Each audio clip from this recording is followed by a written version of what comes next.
Hi hello friends, welcome back to my YouTube channel. ಇವತ್ತು ಒಂದು simple ಟಿಪ್ಸಿಂದ ಅಡುಗೆನ ಸ್ಟಾರ್ಟ್ ಮಾಡೋಣ. ನಮ್ಮ ಚಾನಲ್ ಫಸ್ಟ್ ಟೈಮ್ ವಿಸಿಟ್ ಮಾಡಿದರೆ ಸಬ್ಸ್ಕ್ರೈಬ್ ಮಾಡೋದು ಮರಿಬೇಡಿ. ನಿಮ್ಮ ಸಪೋರ್ಟ್ ಖಂಡಿತವಾಗ್ಲೂ ಬೇಕಾಗುತ್ತೆ. ನೋಡಿ, ನಾನು ಇವತ್ತು ಪೂರಿಗೆ ಈರುಳ್ಳಿ ಸಾಗುನ ಮಾಡೋದು ತೋರಿಸ್ತಾ ಇದ್ದೀನಿ. ಅದ್ರ ಜೊತೆ ಒಂದು ಸಿಂಪಲ್ ಟಿಪ್ಸ್ ಅಂತ ಹೇಳಿದ್ನಲ್ಲ, ಅದೇನೆಂದರೆ ಎಣ್ಣೆಯಲ್ಲಿ ಪೂರಿನ ಹಾಕೋಕ್ಕೂ ಮುಂಚೆನೇ ಒಂದು ಸ್ವಲ್ಪ ಉಪ್ಪನ್ನ ಹಾಕ್ಕೊಂಡೆ. ನಾನು ನೋಡಿದ್ರಲ್ಲ ನೀವು, ನೈಸ್ ಉಪ್ಪನ್ನ ಹಾಕ್ಕೊಂಡಿದ್ದೀನಿ. ಈ ರೀತಿ ಮಾಡೋದ್ರಿಂದ ಪೂರಿ ಎಣ್ಣೆ ಜಾಸ್ತಿ ಹಿಡಿಯೋದಿಲ್ಲ. ನೋಡಿ, ತೋರಿಸ್ತಾ ಇದ್ದೀನಿ ನಾನೀಗ, ನೀವು ನೋಡ್ತಾ ಇರ್ಬೋದು. ಒಂದು ಸ್ವಲ್ಪನೂ ಎಣ್ಣೆ ಪೂರಿಗೆ ಅಂಟ್ಕೊಳ್ಳೋದಿಲ್ಲ. ಹಾಗಾಗಿ ಇದೊಂದು ಸಿಂಪಲ್ ಟಿಪ್ಸ್ನ ಫಾಲೋ ಮಾಡಿ. ಇದೇ ರೀತಿ ನಮ್ಮ ಚಾನಲಲ್ಲಿ ತುಂಬ ಕ್ವಿಕ್ಕಾಗಿ ಈಸಿಯಾಗಿ ಆಗುವಂಥ ರೆಸಿಪಿಗಳನ್ನ ತೋರಿಸ್ತಾ ಇರ್ತೀನಿ. ಹಾಗಾಗಿ ಸಬ್ಸ್ಕ್ರೈಬ್ ಮಾಡ್ಕೊಳ್ಳಿ. ಆಗುತ್ತೆ ಸಬ್ಸ್ಕ್ರೈಬ್ ಮಾಡ್ಕೊಳ್ಳೋದ್ರಿಂದ ನೋಟಿಫಿಕೇಷನ್ ರೀತಿಯಲ್ಲಿ ನಿಮಗೆ ಮೆಸೇಜ್ ಬರುತ್ತೆ. ಮಾಡೋದು ಬೇಡ. ಈರುಳ್ಳಿ ಸಾಗುನ ಹೇಗೆ ಮಾಡೋದು ಅಂತ ನೋಡೋಣ ಬನ್ನಿ. ನಾನು ಇಲ್ಲಿ ಪೂರಿ ಜೊತೆ ಸಾರು ಮಾಡಿ ತೋರಿಸ್ತಾ ಇದ್ದೀನಿ. ಚಪಾತಿ ಜೊತೆ ಅಥವಾ ಬಿಸಿ ಬಿಸಿ ಅನ್ನ ಜೊತೆನೂ ತಿನ್ಬೋದು, ತುಂಬ ಚೆನ್ನಾಗಿರುತ್ತೆ. ನೋಡಿ, ಈಗ ಕ್ವಿಕ್ಕಾಗಿ ಸ್ಟಾರ್ಟ್ ಮಾಡೋಣ ಬನ್ನಿ. ತಡ ಮಾಡೋದು ಬೇಡ. ಒಲೆನ ಹಚ್ಕೊಂಡ್ಬಿಟ್ಟು ಒಂದು ಬಾಣಲೆನ ಇಟ್ಕೊಂಡಿದ್ದೀನಿ. ಬಾಣಲೆ ಕಾದ ನಂತರ ಬೇಕಾದಷ್ಟು ಎಣ್ಣೆನ ಹಾಕ್ಕೊಳ್ತಾ ಇದ್ದೀನಿ. ಎಣ್ಣೆ ಒಂದು ಸ್ವಲ್ಪ ಬಿಸಿ ಆಗಬೇಕು. ಬಿಸಿ ಆದ ನಂತರ ಇದಕ್ಕೆ ನಾನು ಒಂದು ಸ್ವಲ್ಪ ಕಡಲೆಬೇಳೆ, ಒಂದು ಸ್ವಲ್ಪ ಉದ್ದಿನಬೇಳೆ, ನಂತರ ಇದಕ್ಕೆ ನಾನು ಸ್ವಲ್ಪ ಸಾಸಿವೆ, ನಂತರ ಜೀರಿಗೆನ ಆ್ಯಡ್ ಮಾಡ್ಕೊತಾ ಇದ್ದೀನಿ. ಇದು ಎಣ್ಣೆಯಲ್ಲಿ ಚಟಪಟ ಅಂತ ಸಿಡಿಬೇಕು ಎಲ್ಲನೂ. ಒಂದು 3-4 ಹಸಿರುಮೆಣಸಿನ್ಕಾಯಿನ ಹಾಕ್ಕೊಂಡಿದ್ದೀನಿ ಖಾರದ್ದು. ಇದೆಲ್ಲದನ್ನು ಚೆನ್ನಾಗಿ ಮಿಕ್ಸ್ ಮಾಡ್ಕೋಬೇಕು.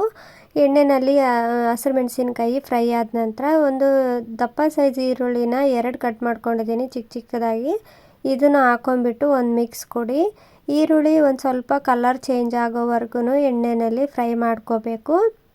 ನೋಡಿ, ಲೈಟಾಗಿ ಕಲರ್ ಚೇಂಜ್ ಆಗ್ತಾಯಿದೆ ತಾನೇ, ನಿಮಗೆ ಕಾಣಿಸ್ತಾ ಇದೆ. ತುಂಬ ಕೆಂಪಗಾಗೋದೇನು ಬೇಡ. ಲೈಟಾಗಿ ಒಂದು ಸ್ವಲ್ಪ ಸಾಫ್ಟಾಗಿ ಕಲರ್ ಚೇಂಜ್ ಆಗೋವರೆಗೂ ಒಂದು 2 ನಿಮಿಷ ಫ್ರೈ ಮಾಡಿಕೊಂಡ್ರೆ ಸಾಕಾಗುತ್ತೆ. ನೋಡಿ, ಈ ರೀತಿಯಾಗಿ ಫ್ರೈ ಆಗಿದೆ. ಈಗ ಒಂದು ಸ್ವಲ್ಪ ಕರಿಬೇವನ್ನ ಹಾಕ್ಕೊತಾ ಇದ್ದೀನಿ ನಾನು. ಇದಕ್ಕೆ ನಾನು ದಪ್ಪ ಉಪ್ಪನ್ನ ಹಾಕ್ಕೊತಾ ಇದ್ದೀನಿ. ನಿಮಗೆ ಬೇಕು ಅನಿಸಿದರೆ ಸಣ್ಣ ಉಪ್ಪನ್ನ ಹಾಕ್ಕೊಳ್ಳಿ.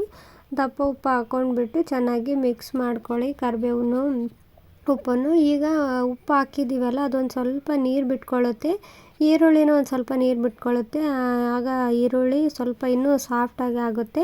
ನೋಡಿ, ಈಗ ಕಾಣಿಸ್ತಾ ಇದೆಯಲ್ಲ, ಈ ರೀತಿಯಾಗಿ ನೀರು ಬಿಟ್ಕೊಳ್ಳುತ್ತೆ.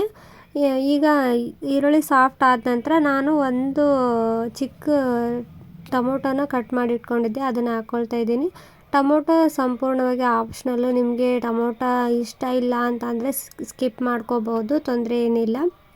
ನಾನು ಇಲ್ಲಿ ಟೊಮೊಟೊನ ಆ್ಯಡ್ ಮಾಡ್ಕೊಂಡಿದ್ದೀನಿ. ಇದಕ್ಕೆ ನಾನು 4 ಟೇಬಲ್ ಸ್ಪೂನು ಬೇಸನ್ ಹಿಟ್ಟನ್ನು ತೊಗೊಂಡಿದ್ದೀನಿ. ಬೇಸನ್ ಹಿಟ್ಟನ್ನು ತೊಗೊಂಡ್ಬಿಟ್ಟು ಗಂಟು ಇಲ್ಲದೆ ಇರುತ್ತಾರೆ ಚೂರು ನೀರು ಹಾಕ್ಕೊಂಡ್ಬಿಟ್ಟು ಚೆನ್ನಾಗಿ ಕೈಯಲ್ಲಿ ಮಿಕ್ಸ್ ಮಾಡ್ಕೊಳ್ಳಿ. ಕೈ ಅಥವಾ ವಿಸ್ಕರ್ನಲ್ಲಿ ಮಿಕ್ಸ್ ಮಾಡ್ಕೋಬೋದು. ನಾನಿಲ್ಲಿ ಕೈಯಿಂದನೇ ಮಿಕ್ಸ್ ಮಾಡ್ಕೊಳ್ತಾ ಇದ್ದೀನಿ. ನನಗೆ ಕೈಯಲ್ಲೇ ಕಂಫರ್ಟ್ ಆಯಿತು, ಹಂಗಾಗಿ.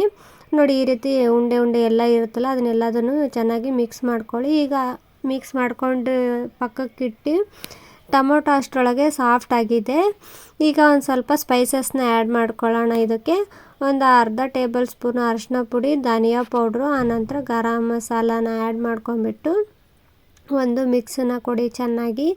ಮಸಾಲೆ ಎಲ್ಲದನ್ನು ಹೊಂದ್ಕೊಳ್ಳೋ ರೀತಿಯಲ್ಲಿ ಎಣ್ಣೆಯಲ್ಲಿ ಫ್ರೈ ಆಗಲಿ ಮಸಾಲ. ಈಗ ನೋಡಿ, ಮಸಾಲ ಫ್ರೈ ಆಗಿದೆ ಮತ್ತು ಸಾಫ್ಟಾಗೂ ಆಗಿದೆ ಟೊಮೊಟೊ ಈರುಳ್ಳಿ ಎಲ್ಲ. ನಾವು ಮುಂಚೆ ಮಿಕ್ಸ್ ಮಾಡಿ ಇಟ್ಕೊಂಡಿದ್ವಲ್ಲ ಕಡಲೆ ಹಿಟ್ಟಿದ್ದು ನೀರನ್ನು, ಈಗ ಅದಕ್ಕೆ ಮಿಕ್ಸ್ ಮಾಡ್ಕೊಂಬಿಟ್ಟು ಚೆನ್ನಾಗಿ ಒಂದು ಮಿಕ್ಸ್ ಕೊಡಿ.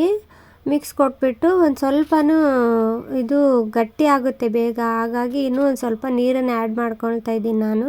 ಇನ್ನೂ ಒಂದು ಅರ್ಧ ಬೌಲಷ್ಟು ನೀರು ಹಾಕ್ಕೊಂಡಿದ್ದೀನಿ. ಅರ್ಧ ಬೌಲಷ್ಟು ಕಡಲೆ ಹಿಟ್ಟಿನ ನೀರು ಹಾಕ್ಕೊಂಡಿದ್ದೀನಿ. ಅರ್ಧ ಬೌಲು ನೀರು, ಪ್ಲೇನ್ ನೀರನ್ನ ಹಾಕ್ಕೊಂಡಿದ್ದೀನಿ. ಹಾಕ್ಕೊಂಬಿಟ್ಟು ಚೆನ್ನಾಗಿ ಮಿಕ್ಸ್ ಕೊಡಿ. ಈಗ ಒಂದು ಸ್ವಲ್ಪ ಗಾರ್ನಿಷಿಗೆ ಕೊತ್ತಂಬರಿ ಸೊಪ್ಪು ಹಾಕ್ಕೊಂಬಿಟ್ಟು ಮಿಕ್ಸ್ ಕೊಟ್ಟರೆ ಆಯಿತು. ಇಷ್ಟು ಕ್ವಿಕ್ಕಾಗಿ ಆಗುತ್ತೆ. ಆನಂತರ ಟೇಸ್ಟ್ ಕೂಡ ಅಷ್ಟೇ ಚೆನ್ನಾಗಿರುತ್ತೆ. ಒಂದು ಸಾರಿ ಟ್ರೈ ಮಾಡಿಬಿಟ್ಟು ಹೇಗೆ ಬಂತು ಅಂತ ಕಮೆಂಟ್ ಬಾಕ್ಸಲ್ಲಿ ಕಮೆಂಟ್ ಮಾಡೋದು ಮರಿಬೇಡಿ. ಹಾಗೆ ನಮ್ಮ ಚಾನಲ್ನ ಸಬ್ಸ್ಕ್ರೈಬ್ ಮಾಡ್ಕೊಳ್ಳಿ, ಸಪೋರ್ಟ್ ಮಾಡಿ. ಇದೇ ರೀತಿ ವಿಡಿಯೋಗಳು ಇನ್ನು ಮುಂದೇನೂ ಬರ್ತಾ ಇರುತ್ತೆ.